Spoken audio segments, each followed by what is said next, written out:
This afternoon, we're going to be looking at a dog charity, which I honestly, because of our experience on this show with this charity, and because we cannot reveal the anonymity of one of our listeners, we can't say too much about it, but this charity is unbelievable. They are called K-9 Angels.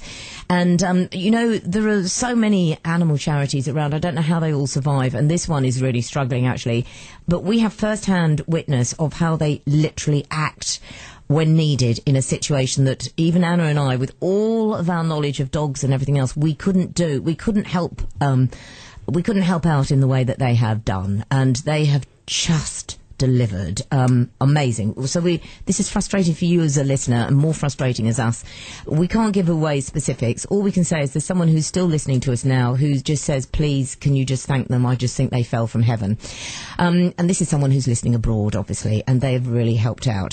Dogs are eaten in certain Asian countries. And I know K-9 Angels do a lot of work to help with dogs that are destined for a dog slaughterhouse. It just makes me cringe, really. But so, you're right. We're going to be meeting different cultures. Yes, and we're going to be meeting two of the K-9 Angels, Victoria and Paula, straight after this.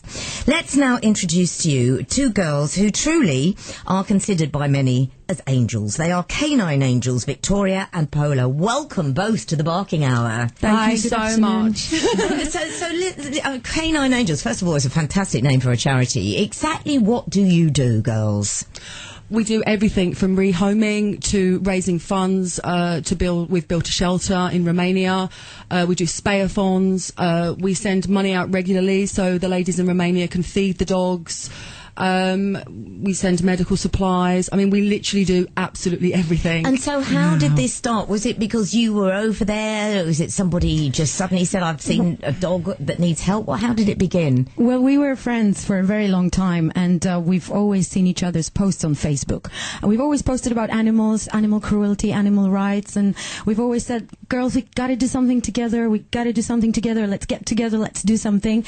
And I think it finally happened when we saw a post on Facebook of a little dog that was abandoned in a forest in Romania. The dog was living in a cardboard box, and it was obvious that she would die if nothing was done. So we took a leap of faith, and Victoria sent 40 euros to the person that posted the appeal.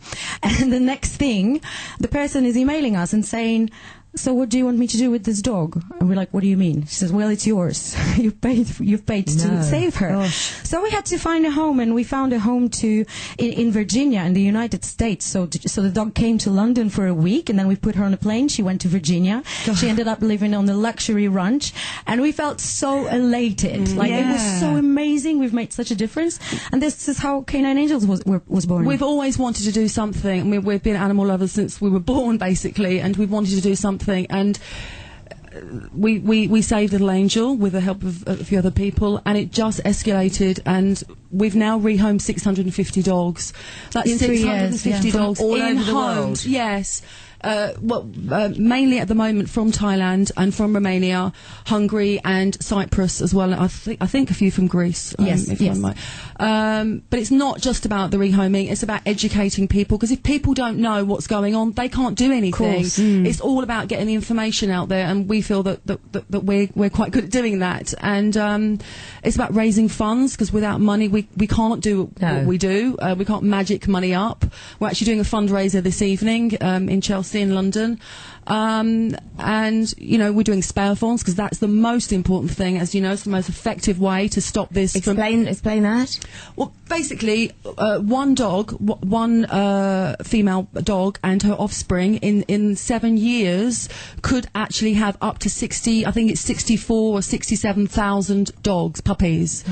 They're puppies, and they're puppies, and they're puppies. So if you spay that one dog, you save all those puppies from being born, possibly being eaten, being killed by injection, I can't even tell you some of the things that we've seen. It's actually horrendous. What do you mean? Oh no, don't go into too detail. No. Well, basically, let's just say that in certain countries there's no such thing as euthanasia injection, so they get rid of dogs in cheapest ways. In a brutal way. Right. But it's what Anna was saying, because you have to tread carefully, and I know you know Peter Egan very well, and he's on this programme a lot. He actually, I think, was the first to introduce you to us. He's such an inspiration. He's an amazing. We absolutely love Peter. And he says you have to tread very carefully, because as Anna said, these are cultures who think differently, and we can't bombastically go in saying you're doing everything wrong. You can't eat a dog, no, and they've been eating dogs forever. Yeah. It's like, as you were saying, Victoria, you have to educate, I suppose, as subtly as you can, the locals. Yeah. Well, every country has its different problem. You know, in Thailand, they are eating them. They're sending them over from Vietnam, actually. Is it Thailand to Vietnam, isn't it? And they're eating the dogs there. Romania is completely different. They look at them as vermin.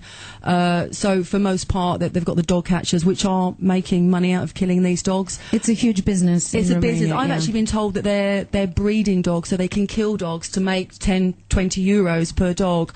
So every country has its problem. We are not experts. We are just learning as well. We're learning all the time. Once we learn, we want to get that information out there. But it must be such a logistical nightmare. Minefield, really. You know, getting the dog. I wouldn't know where to begin. That's a good question, because what you have to quarantine them and then passport them. So you quarantine them over there. There isn't quarantine anymore. From Romania, they travel on a death route passport scheme. Oh, right. Okay. So 21 days after they've had all their shots, they can then travel. From Thailand, they need the quarantine. So the quarantine takes place in Bangkok. What does that cost to quarantine a dog for how many months? Well, in Thailand, I'll tell you, rescuing a dog from Thailand and saving it from being eaten costs no more than buying a breed. English Bulldog or French Bulldog. Yeah. Right. So it's up to people what they choose to do to save a life or to go to a breeder. But I mean, as Anna said, you know, the whole logistics, you don't actually speak the language, I wouldn't imagine, of all these countries. No, we don't, but there is a huge network of rescuers that we cooperate with. It's not just the three of us, not just the six of us, the ladies. It's we rely on other people that we trust and who communicate with us daily. Why do you quarantine the dogs in Thailand, in Bangkok? I'm just thinking for myself, if I were bringing a dog over from Thailand, I might feel more happy for the quarantine to actually happen in England and be in an English quarantine. It's cheaper, and we also have people that we really trust there. Right. So the dogs that we've flown over so far, they've been quarantined in Bangkok. Wow. So you're not actually, you don't go out with a truck and collect them. No. We've been out to Romania now 6 times. We're going next month to spay 100 dogs. When we can, we will go to Thailand. There is no doubt about that. We want to... Yeah, when it makes sense, of course. You know, we're not afraid. We'll go. We'll literally do almost anything. I think Pola and I are just to help these dogs. We'll do anything. See, it is interesting, because I'm fascinated by the fact you rehome them over here, because just the cultural difference. Sorry, I know a dog's a dog, but the whole, that must be really interesting to watch. I know this couple that brought their dog over from India. I said it must have been freezing. It must, the smells must change. It must be, how long does a dog take to acclimatise when you bring it back to the UK? Well, it depends if a dog is traumatized or not. Some of these dogs have been through real nightmares, so it takes months, sometimes even years, to rehabilitate them. But if a dog doesn't have any trauma, dogs live in present. Yeah, and exactly. they adjust really quick. If they're happy, they're happy. If they're loved, they're happy. If they have food, they're happy. It's funny, because when we first started doing this, we went to Romania, people said to us, oh God, you don't want to go near the dogs, they're very vicious dogs. I can tell you, I haven't met one vicious dog in Romania. Every dog that came to greet me, licking me to death, they are absolutely they just want to be loved. Especially they know the dogs in the shelter, they look at you and they beg you to take them out, and it's the most heartbreaking thing, because we enter the shelter and there's 300 dogs that we know are going to die, and we only have money to rescue 10, 20 at the time, and you have to pick. We walk away in tears. Then we come back to England and we're not well for about a week. We're like, it's really, really shocking when we go out there and come back. I bet. Is it, I always say, sorry, forgive me again, I always think foreign dogs look foreign. It's really, when you're in Greece, they do, yeah. And so they just look foreign. Yeah. So, I mean, if you look in our rescue centres, I should imagine 60% of them are Staffies. Staffies. Is there a common denominator? Is there a mixed breed that is everywhere? Or can you Romania? find a Romanian dog? Romanian dog is a sheepdog cross, a German Shepherd cross, medium size, about 20 kilograms, like a collie kind of cross German Shepherd, with really floppy ears and a long nose. And what about a Thai dog? Thai dog, spiky ears and really spiky face. I like spiky ears. Yeah, they look like little foxes. We have to say also that for both of you and everyone involved in K-9 Angels, and did you say there's 6 of you in all? There's 6 of us now. It started, Paula, myself and Annika started with the founders, and we now have a really strong team. Sophie, who's here today, she's a new team member.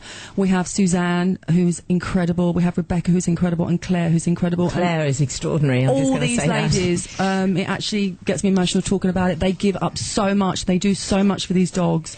Well, that was going to be my next question, because I guess you all have to earn your own income, first of all, because you're not earning from this. No, we don't take a penny. Every penny donated to K-9 Angels goes to help the dogs.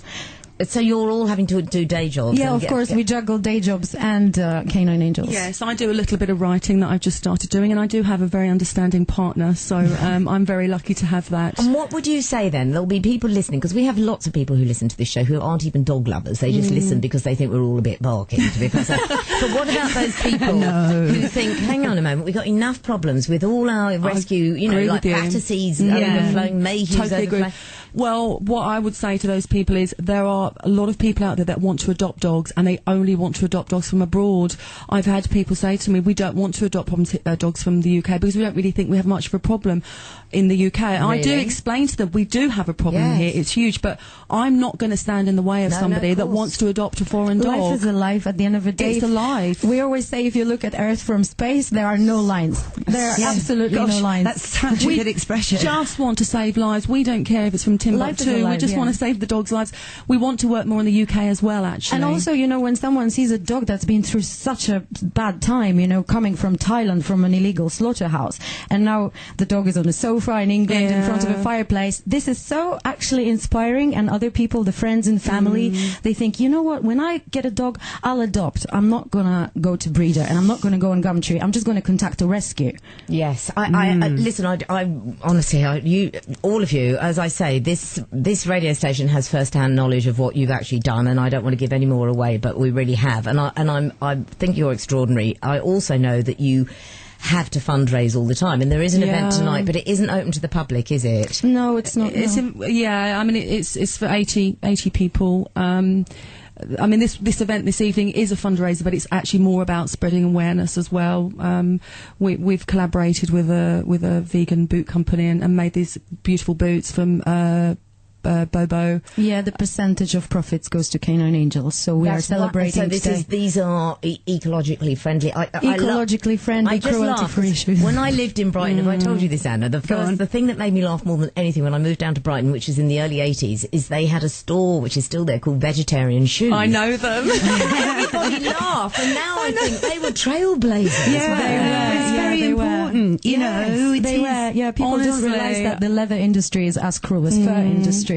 Not that you don't have to like dogs to be a vegetarian, but I've been a vegetarian since I was 6. I've been a vegan for 10 years. It's another passion of mine is spreading the word about that, and also just being an ethical person and caring about other people and about the planet. It's not only just about dogs, it's about us caring for one another. Just tell us about the boot. For anyone listening who thinks... They are stunning. They're 60s inspired. They're beautiful, opulent. They have our logo on the side.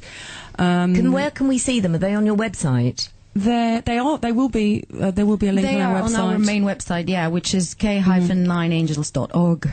And then there will be, in stores, or will you always buy them online? You can buy them online, but we're hoping that somebody from a reality TV show will sell them in his shop soon. Oh, right. That would be very nice. Yeah. So that a percentage of the money from those goes to help the dogs. Listen, as I say, when we are given permission by one of our listeners to tell her story, we will. But until that, I just have to say thank you for everything you've done. And if anyone would like to donate to K-9 Angels, what's the best way of doing it?